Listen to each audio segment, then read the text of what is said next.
warahmatullahi wabarakatuh. Alhamdulillahi rabbil alamin wal akibatu lil muttaqin. Allahumma salli wa sallim wa barik ala sayyidina Muhammad wa alihi wa ashabihi ajma'in wa ba'd. Bapak Ibu rahimakumullah, yang pertama monggo kita berdoa mudah-mudahan selalu dalam keadaan sehat walafiat. Amin Allahumma amin. Dan sehat yang sempurna lahir dan batin.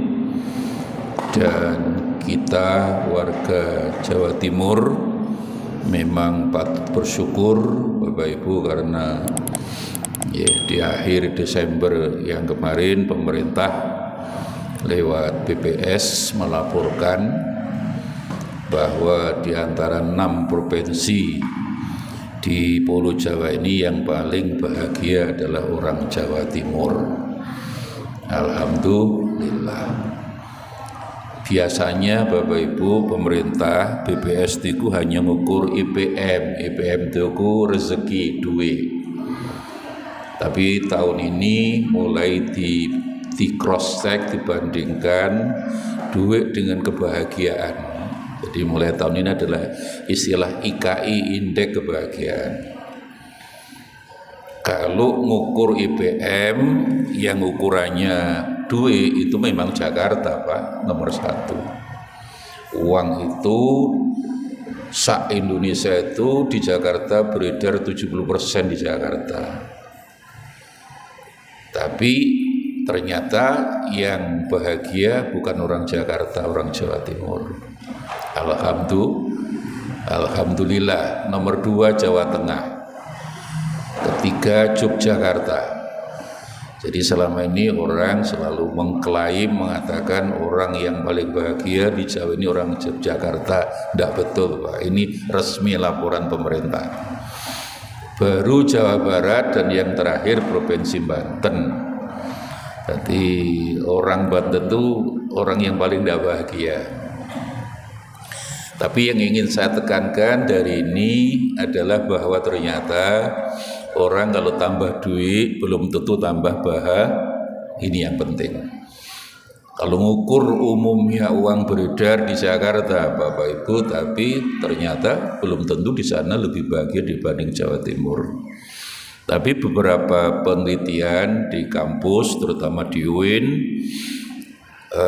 di antara yang menyebabkan mengapa orang Jawa Timur itu lebih bahagia karena cara beragama orang Jawa Timur itu lebih mementingkan isi daripada kulit, lebih lembut, lebih moderat lah begitu Bapak Ibu. Ya insya Allah begitu.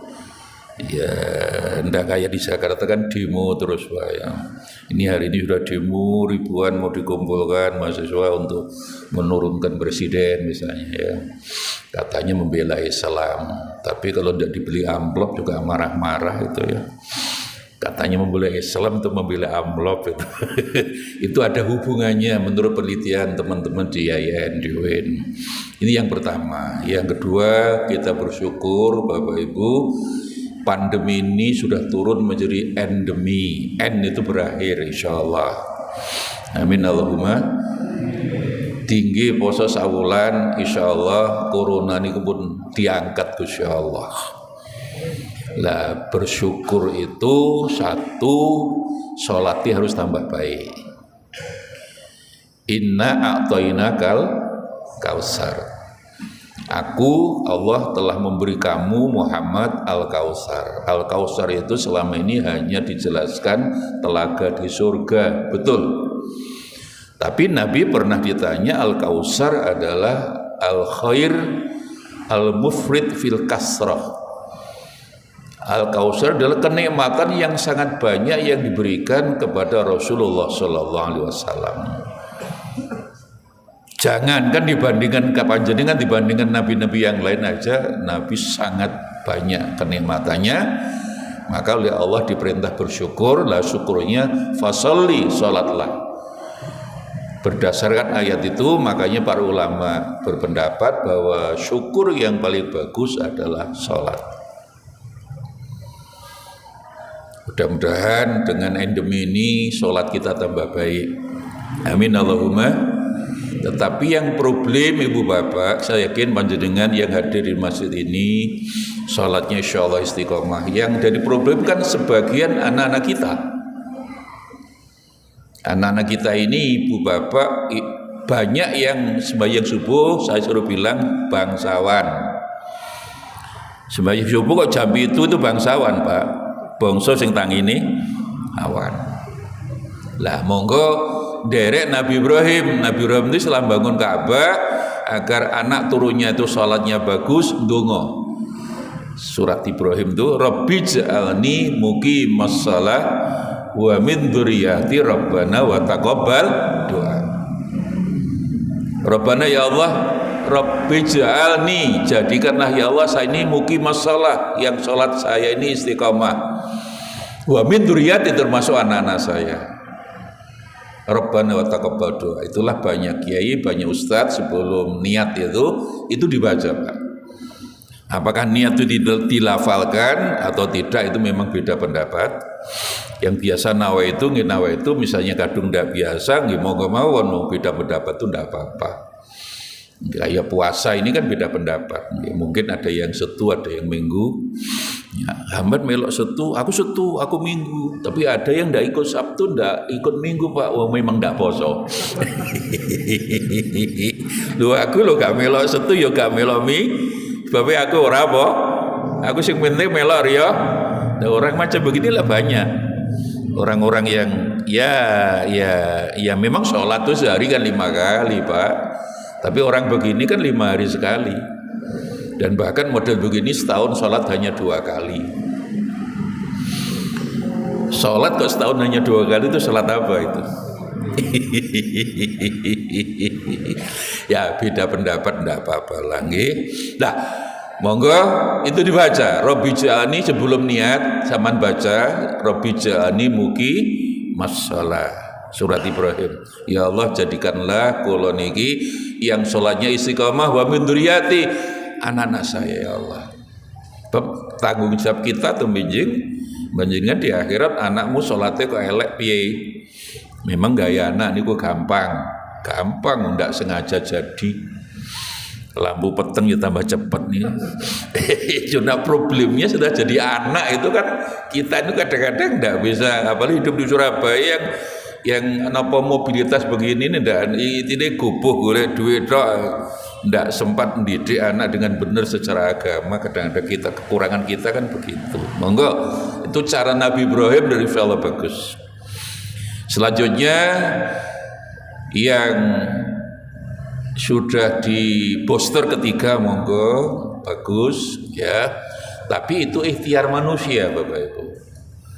Saya membaca di Al-Quran lafadz syifaun yang artinya sembuh atau obat itu 6 kali. Quran tidak pernah salah Bapak Ibu. Kalau Quran salah kan Gusti Allah salah, tidak mungkin. Lafadz syifaun yang artinya sembuh obat itu 6 kali. Dari 6 kali itu kuncinya 2 kalau ingin sembuh dari segala macam penyakit termasuk wabah. 1 maca Quran, 2 minum madu. Monggo dicek di Quran bisa. Kanjeng Nabi sendiri setiap ada orang datang mengeluh, ya Rasul kula niki lara, alaika bi qiraatil Quran wa syurbil asal minum madu. Madu tok Pak. Tapi karena manten nanya ditambah susu, telur, madu, jahe, bolehlah gak apa-apa. Tambah ini podo bener susu, telur, madu, jahe gak apa-apa. Mire madu dicampur racun ya. Ya, monggo. Saya tidak ngerti, saya yakin bapak-bapak ini saya khawatir belum pernah khatam Quran selama 7 hari ini. Monggo tidak ada satupun di antara kita yang tidak khatam Quran Pak. Apalagi sekarang itu problemnya bukan corona menurut saya, long covid itu trauma terhadap covid. WHO ibu bapak sudah mencatat sudah 100 juta orang kena long covid. Long covid itu gejala jiwa Pak, hati iki kok gantentek gitu loh. Delta, Omikron, ini katanya yang terakhir Delta kawin dengan Omikron misalnya. Oh ganten-enten. Jadi ketakutan yang berlebih-lebihan itu trauma. Orang nyebut long COVID. Gejalanya sama. Sesak nafas, brain fog itu otak niku bingung, ndak pernah iso mikir, fokus mboten. Bingung. Minimal 3 bulan, bahkan ada sampai setahun. Dan yang ketiga, burn out itu payah fisik, badannya payah, hati payah, ya payah gitu lahir batin kok. Itu minim 3 bulan. Tapi jarang-jarang yang meninggal memang. Tapi wong bingung kok 6 bulan sampai bahkan setahun. Nah, untuk menghilangkan trauma itulah, ketakutan yang berlebihan itulah, ada 3 tausiah dari Rasulullah.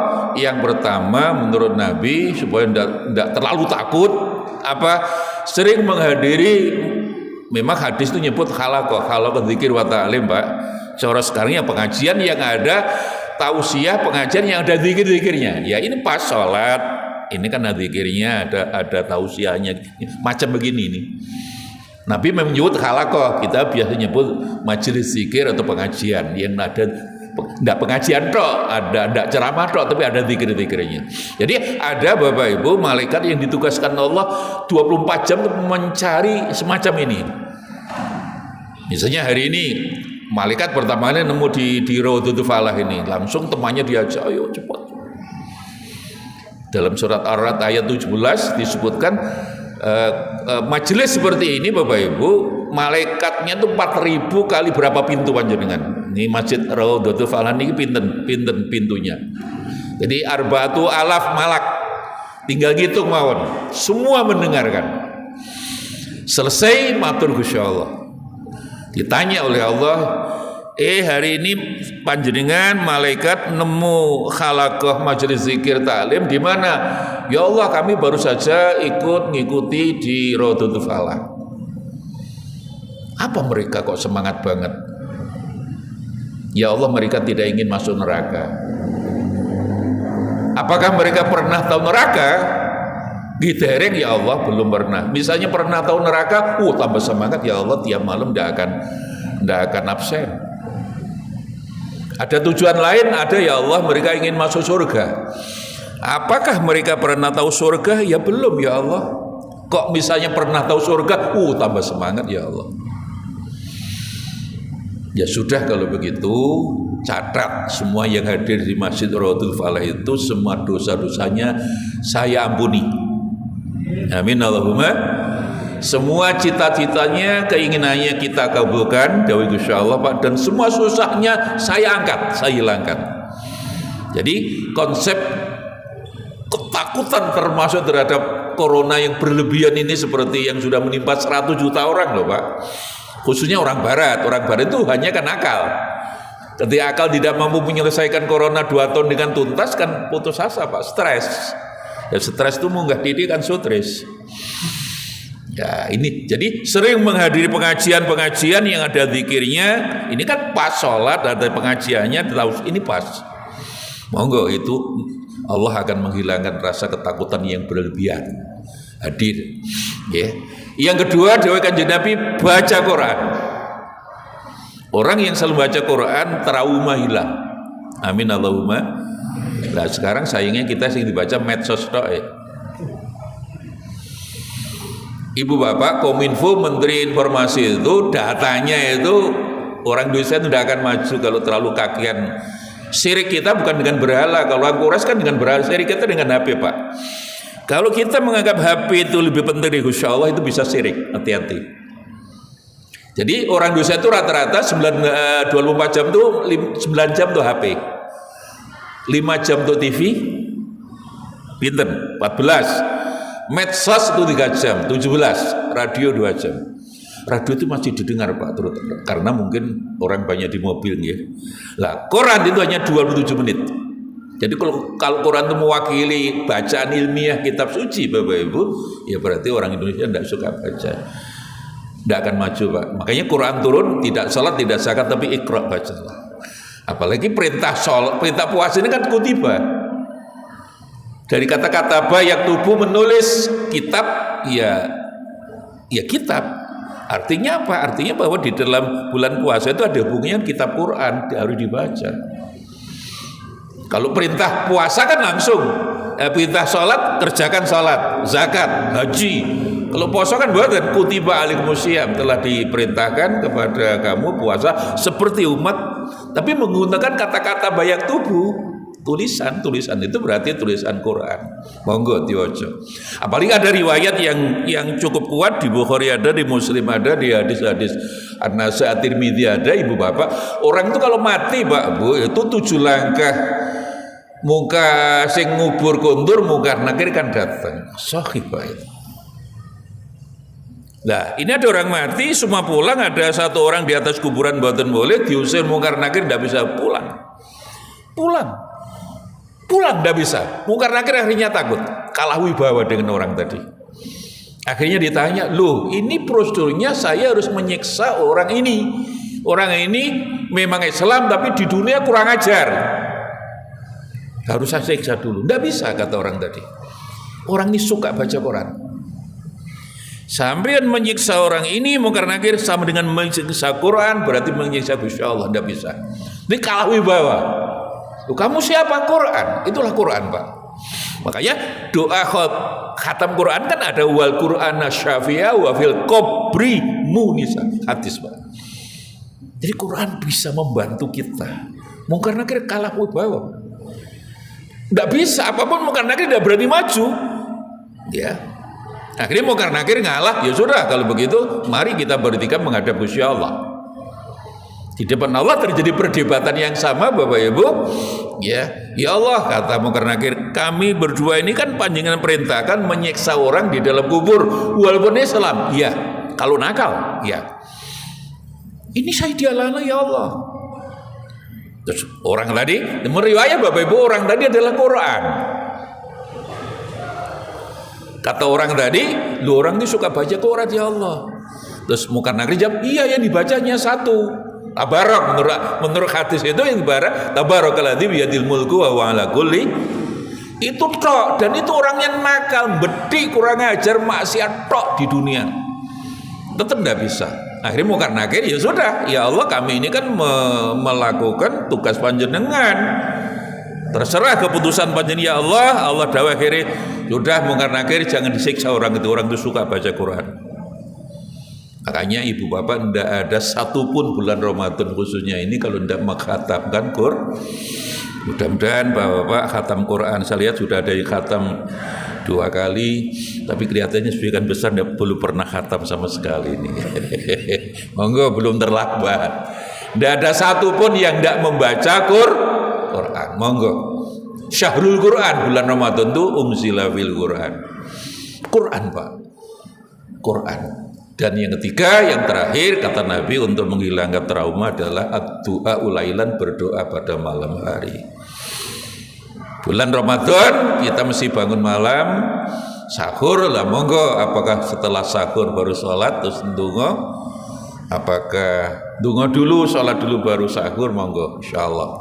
Inilah yang monggo bulan Ramadan yang penuh berkah, dan kita sekarang sudah endemi. Endemi, pandemi itu menyeluruh. Kalau itu ya bahasa itu bahasa Inggris ya berakhir, Pak. Insyaallah husnudzon Gusti Allah memang betul-betul diangkat ini Gusti dengan doa panjenengan. Amin Allahumma. Mudah-mudahan yang hadir semuanya rumah tangannya barokah, rezeki panjenengan barokah, umur panjenengan barokah, anak-anak kita saleh dan salihah, amin Allahumma amin. Dan sewaktu-waktu kulalan panjenengan meninggal dunia, Allah menakdir kita dengan husnul khatimah. Aqulu qouli hadza wa astaghfirullah li wa lakum. Wassalamualaikum warahmatullahi wabarakatuh.